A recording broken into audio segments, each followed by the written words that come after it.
गुप्त वंश में जो हम लोग पढ़ रहे थे, इसके पहले समुद्रगुप्त के पहले हम लोग पढ़ चुके हैं चंद्रगुप्त प्रथम, श्रीगुप्त और गुप्त वंश के बारे में जो जानकारी के स्रोत हैं, साहित्यिक स्रोत और पुरातात्विक स्रोत, उन सभी चीजों को देख लिए हैं।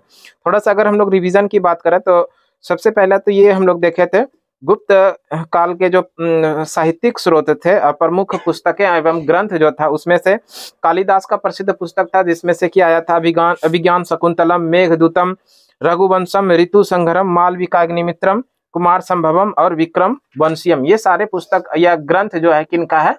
कालिदास का। विशाख दत्त का प्रसिद्ध पुस्तक की बात किए थे हम लोग, जिसमें से कि मुद्राक्षस आया था, देवी चंद्रगुप्तम आया था, है ना। ये दोनों ही पुस्तक था किनका? विशाख दत्त का। और इसमें आर्यभट्ट का भी प्रसिद्ध पुस्तक देखे थे, सूर्य सिद्धांत और आर्यभट्टयम। इसके अलावे वराहमिहिर का भी प्रसिद्ध पुस्तक था, जिसमें से कि बृहत संहिता और पंच सिद्धांतिका आया था। वन भट्ट का जो प्रसिद्ध पुस्तक था वो है हर्षचरित। इसके अलावे जो पुरातात्विक स्रोत देखे थे उसमें जो महत्वपूर्ण था, एक था एरन अभिलेख, है ना। गुप्त वंश के बारे में जो जानकारी के स्रोत हैं, दो तरह के जानकारी के स्रोत था, एक तो पुरातात्विक स्रोत था, दूसरा साहित्यिक स्रोत था। पुरातात्विक स्रोत में सबसे जो ज्यादा इंपॉर्टेंट था वो एरन अभिलेख। एरन अभिलेख, इसी अभिलेख के अंदर में पहली बार सती प्रथा का उल्लेख किया गया था, है ना। इसी अभिलेख में सर्वप्रथम सती प्रथा का उल्लेख किया गया था। सती प्रथा के बारे में थोड़ा सा समझिए। सती प्रथा का अंत 1829 में लॉर्ड विलियम बेंटिक ने राजा राम मोहन राय के सहयोग से किया था, जिसके इस एरन अभिलेख से संबंधित है सती प्रथा। और इस एरन अभिलेख के जो लेखक थे, यानी कि किनके काल में लिखा गया था, वो गुप्त वंश का शासक था जिसका नाम है भानुगुप्त, है ना। इसके समय में लिखा गया था। इसके अलावा इलाहाबाद स्तंभ लेख देखे थे जो समुद्रगुप्त से संबंधित था। महारेली स्तंभ लेख देखे थे जिसमें कि चंद्रगुप्त द्वितीय से संबंधित था। यहाँ तक तो हम लोग देखे थे। इसके अलावा जो पढ़े थे गुप्त वंश जो है, गुप्त वंश को भारतीय इतिहास का प्रथम स्वर्ण काल के नाम से जाना गया था, है ना। गुप्त काल को भारतीय इतिहास का प्रथम स्वर्ण काल के नाम से जाना जाता है। अगर गुप्त काल को भारतीय इतिहास का प्रथम स्वर्ण काल कहा गया है तो निश्चित ही रूप से दूसरा स्वर्ण काल भी कहा गया होगा भारतीय इतिहास का। भारतीय इतिहास का दूसरा स्वर्ण काल जो कहा जाता है वो मुगल काल को कहा जाता है। इसके बाद जो हम लोग देखे थे गुप्त वंश के संस्थापक, गुप्त वंश का जो संस्थापक है वो श्रीगुप्त है, और श्रीगुप्त ने महाराजा की उपाधि धारण किया था। लेकिन इतना ही नहीं, इसके बाद जो हम लोग पढ़े थे चंद्रगुप्त प्रथम, चंद्रगुप्त प्रथम के बारे में पढ़े थे। चंद्रगुप्त प्रथम जो है गुप्त वंश का वास्तविक संस्थापक माना जाता है ना। गुप्त वंश का वास्तविक संस्थापक किसको माना जाता है? चंद्रगुप्त प्रथम। चंद्रगुप्त प्रथम ने 319 ईस्वी में गुप्त संवत चलवाया था, है ना। इसको भी ध्यान रखे थे। 319 में कौन सा संवत चलवाया था? गुप्त संवत चलवाया था। और इसी चंद्रगुप्त प्रथम ने महाराजा धीराज की उपाधि धारण किया था। महाराजा धीराज, है ना। तो ये भी ध्यान रख लेना है हम लोगों को। महाराजा धीराज की उपाधि किस गुप्त शासक ने धारण किया था? वो है चंद्रगुप्त प्रथम। और इनका जो विवाह हुआ था लक्ष्मी की राजकुमारी थी जिसका नाम है कुमार देवी। लक्ष्मी की राजकुमारी कुमार देवी के साथ में इनका विवाह हुआ था। और चांदी के सिक्के, है ना, चंद्रगुप्त प्रथम ने अपने साम्राज्य के अंदर में चांदी के सिक्के चलवाया था। तो इस तरह से चांदी के सिक्के जारी करने वाले पहले गुप्त शासक कौन हुए थे? चंद्रगुप्त प्रथम। क्लियर है। और इसका जो उत्तराधिकारी हुआ वो कौन हुआ? समुद्रगुप्त। तो अब हम लोग जो पढ़ेंगे वो इसी समुद्रगुप्त के बारे में पूरा डिटेल पढ़ते हैं ना। समुद्रगुप्त के बारे में सबसे पहला चीज जानते हैं, गुप्त वंश का सबसे पराक्रमिक शासक हुए, यानी गुप्त वंश का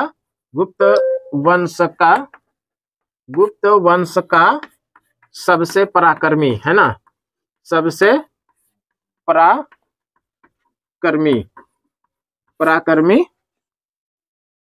पराक्रमिक शासक हुआ कौन? समुद्रगुप्त,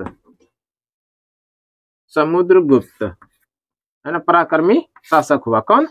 समुद्रगुप्त। समुद्रगुप्त गुप्त वंश का, यहां भी ध्यान रख लेना हम लोगों को। गुप्त वंश का सबसे पराक्रमिक शासक हुआ कौन? समुद्रगुप्त हुआ। और इसे ही समुद्रगुप्त को क्या कहा जाता है? भारत का नेपोलियन कहा जाता है। भारत का नेपोलियन, ये कई बार एग्जाम में प्रश्न देखने के लिए मिला है। भारत का नेपोलियन किस गुप्त शासक को कहा जाता है? तो समुद्रगुप्त। भारत का नेपोलियन कहा जाता है किनको? समुद्रगुप्त को। समुद्रगुप्त ने दक्षिण भारत में, है ना, समुद्रगुप्त ने दक्षिण भारत में 12 शासक, दक्षिण भारत में 12 शासक को हराया था, इसलिए इसको कहा गया था दक्षिणापथ। क्या कहा गया था? दक्षिणापथ कहा गया था। दक्षिण भारत के कितने शासकों को हराया था? 12 शासकों को हराया था, इसलिए इसको क्या कहा गया था? दक्षिणापथ कहा गया था। साथ में इन्होंने उत्तर भारत के 9 शासकों को हराया था। उत्तर भारत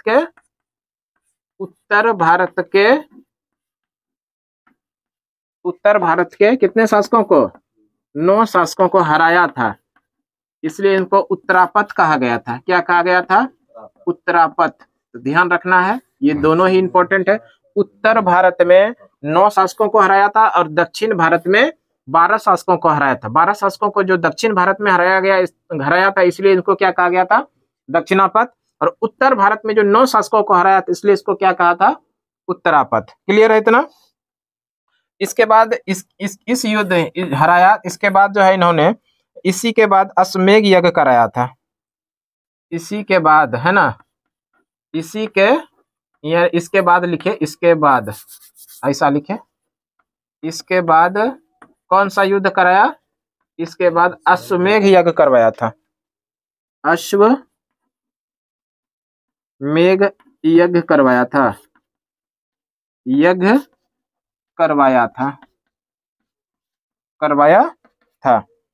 इसके बाद जो है अश्वमेध युग के बाद जो है इन्होंने विक्रमांक की उपाधि धारण किया था। विक्रमांक की उपाधि धारण किया। विक्रमांक की उपाधि धारण किया। देखिए, थोड़ा ध्यान दीजिएगा आप लोग। जब गुप्त वंश को हम लोग शुरू किए हैं, तो गुप्त वंश का प्रथम शासक हुआ श्रीगुप्त, और इस श्रीगुप्त ने महाराजा की उपाधि धारण किया था। और गुप्त वंश का जो दूसरा शासक हुआ और गुप्त वंश का वास्तविक संस्थापक हुआ चंद्रगुप्त प्रथम, इस चंद्रगुप्त प्रथम ने महाराजा धीराज की उपाधि धारण किया। और गुप्त वंश का जो अगला शासक हुआ समुद्रगुप्त, और इस समुद्रगुप्त ने जो उपाधि धारण किया वो विक्रमांक की उपाधि धारण किया था। तो ये तीनों अलग अलग था, ध्यान रखना हम लोगों को, है ना। और इसी समुद्रगुप्त के जो दरबारी कवि थे, समुद्रगुप्त के दरबारी कवि कौन थे? समुद्रगुप्त के जो दरबारी कवि थे, इनका नाम है हरिसेन। क्या नाम है? हरिसेन। समुद्रगुप्त के दरबारी कवि कौन थे? हरिसेन। और अपनी विजय का वर्णन के लिए इलाहाबाद लेख लिखने का आदेश दिया था। किनको? हरिसेन को। इसी हरिसेन को अपने विजय का, है ना, लिख लीजिएगा आप लोग, अपने विजय का लेख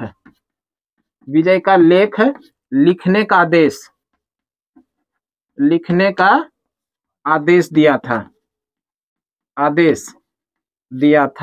और वो जो लेख लिखा था वो किसके अंदर लिखा था? तो ध्यान रखिएगा, इलाहाबाद लेख, है ना,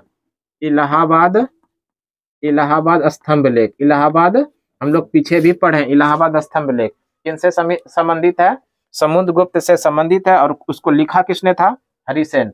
जब समुद्रगुप्त ने भारत में 12 शासकों को हराया और दक्षिण भारत में 12 शासकों को हराया और उत्तर भारत में 9 शासकों को हराया, उसके बाद उन्होंने क्या करवाया? अश्वमेध यज्ञ करवाया। साथ ही साथ उन्होंने विक्रमांक की उपाधि धारण किया। और इस विजय के बाद इनके जो दरबारी कवि थे, यानी समुद्रगुप्त के जो दरबारी कवि थे, वो कौन थे? हरिसेन। और इसी हरिसेन को उसने आदेश दिया अपने विजय के बारे में लिखे इलाहाबाद स्तंभ लेख के अंदर। के दरबारी कवि थे वो थे हरिसेन। और इसी हरिसेन को समुद्रगुप्त ने आदेश दिया था कि अपने विजय के बारे में वर्णन कीजिए और इलाहाबाद स्तंभ लेख को लिखवाइए, है ना। समुद्रगुप्त को ही कविराज के नाम से भी जानते हैं। समुद्रगुप्त को किस नाम से जानते हैं? कविराज के नाम से इनको जानते हैं। समुद्रगुप्त को सिक्के पर वीणा बजाते हुए दर्शाया गया है। सिक्के पर वीणा बजाते हुए दर्शाया गया है। वीणा बजाते हुए दर्शाया गया है। बजाते हुए दर्शाया या दिखाया गया, ऐसा लिखे, बजाते हुए दिखाया गया है। यहाँ सीधा प्रश्न पूछता है, सिक्के पर वीणा बजाते हुए दिखाया गया किस गुप्त वंश के शासकों को? तो हम लोग आंसर करेंगे समुद्रगुप्त। समुद्रगुप्त ने जो उपाधि धारण किया था वो कौन सा उपाधि धारण किया था? विक्रमांक का, है ना। विक्रमांक की उपाधि धारण किया था। समुद्रगुप्त वीणा वादक भी थे, है ना, इसलिए तो इनको वीणा बजाते हुए दर्शाया गया था। ये संगीत प्रेमी भी थे। संगीत प्रेमी थे, संगीत के इनको बहुत ज्यादा शौक था। आगे बात करें इसी बौद्ध धर्म का इन्होंने समुद्रगुप्त ने किस धर्म को संरक्षण दिया? बौद्ध धर्म को संरक्षण दिया था। बौद्ध धर्म को संरक्षण दिया था। बौद्ध धर्म को संरक्षण दिया था। तो आप कह सकते हैं ऐसा कि किस धर्म को वो मानते थे? बौद्ध धर्म को। इसके बाद की बात करें तो समुद्रगुप्त को 2 पुत्र था, है ना। समुद्रगुप्त के 2 पुत्र, समुद्रगुप्त के 2 पुत्र, 2 पुत्र में जो था वो कौन कौन थे तो इसके बारे में समझ लेते हैं। एक तो रामगुप्त था, रामगुप्त, और दूसरा जो था वो था चंद्रगुप्त, चंद्रगुप्त द्वितीय, है ना, चंद्रगुप्त द्वितीय। ये कुछ इंपॉर्टेंट फैक्ट हो गया किससे संबंधित? समुद्रगुप्त से। समुद्रगुप्त के बारे में हम लोग क्या क्या पढ़े? समुद्रगुप्त के बारे में पढ़े, ये समुद्रगुप्त जो थे गुप्त वंश का सबसे महान शासक, सबसे पराक्रमी शासक हुए। कौन? समुद्रगुप्त। और भारत का नेपोलियन भी कहा जाता है समुद्रगुप्त को। समुद्रगुप्त ने दक्षिण भारत के 12 शासकों को हराया था, जिसके कारण कि उनको दक्षिणापद कहा गया। और इसी समुद्रगुप्त ने उत्तर भारत के 9 शासकों को हराया था, जिनके कारण कि इनको उत्तरापद कहा गया था। और इस दोनों विजय के बाद, दक्षिण भारत और उत्तर भारत के विजय के बाद, इन्होंने अश्वमेध यज्ञ कराया था, है ना।